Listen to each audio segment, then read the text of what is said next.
Just got this one on the popper. We got awesome feeds popping up all over the place.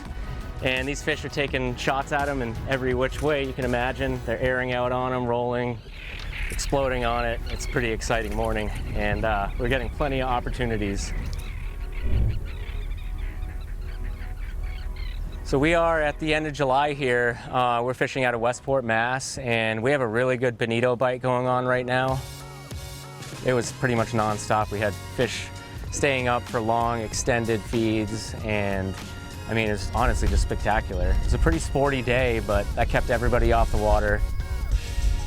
Oh, wow, dude, that was a bone. Oh my God, here they go, here they go. Look at the speed. Right in it. Boom. Hit it, hit it, hit it. There he is. Got him.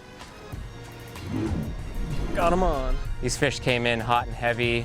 We haven't seen it this good in a couple years, so you know, it's really a good sign of things to come this fall. We have a ton of bait in the water. We have a lot of fish in the area, and I think we're in for a spectacular fall.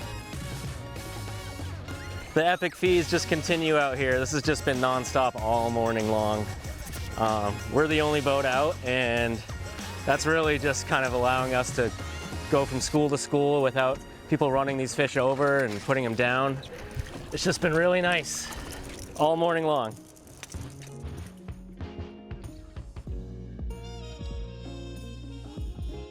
It was really choppy, so what really got their attention were the new mini popper that Hogy just came out with. This popper is designed really to bring a lot of attention to the plug. With the sporty conditions we had a lot of white water, we had a lot of chop. So this plug gives that blast and that noise and creates that commotion that these fish really can tune in on and pick up from a long distance away. So, you know, that was really the key today.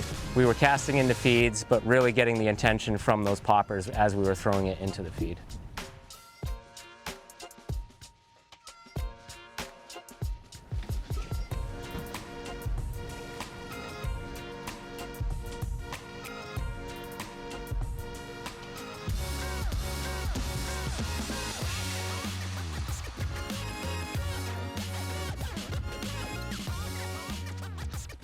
You want me to land them?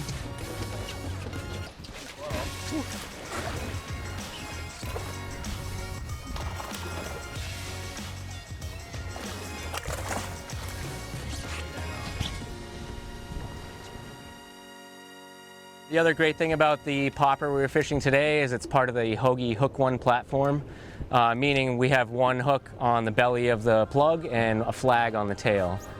You know, this really just ensures that we're not damaging these fish more than we need to. We're still putting fish in the boat, we're still getting tight, but these fish aren't seeing the gill damage or the body damage that normally would from a second hook on the plug.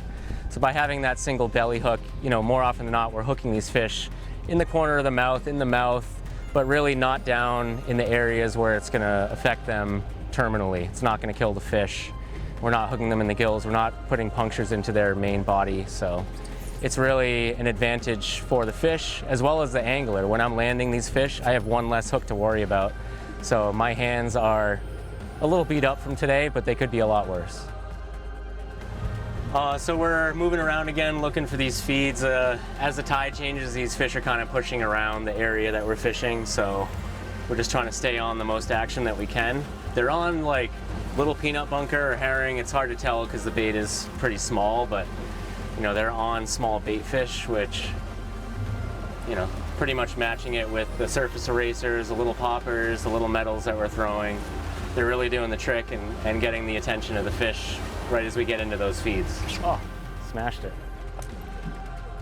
Oh, cool. That was a cool little eat.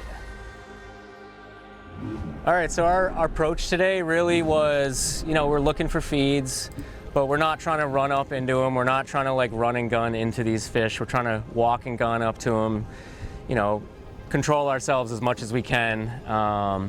And as far as approaching the fish, we're not coming up, you know, behind them.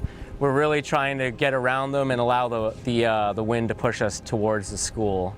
And when I say towards the school, I don't mean right through the school. I mean, like, if the school is just a little bit to my left, we're going to bring the boat right down the side, allow the wind to push us down the side of the school. So we're not running these fish over, but we're giving ourselves as much time as possible to get as many shots into the feeds as we can.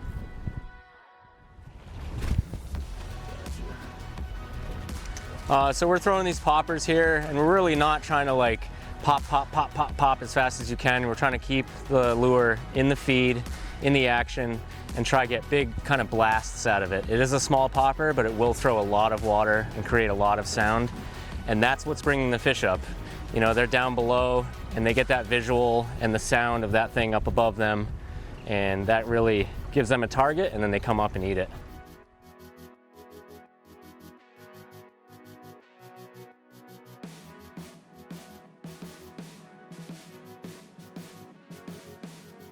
Today, you know, with the feeds we saw a lot of like consistent feeds that were up on top, and you know, we had our choice of lures to throw at them, whether it was a surface eraser, an epoxy, but what I really enjoyed today was the visual take these fish were providing us with on the popper.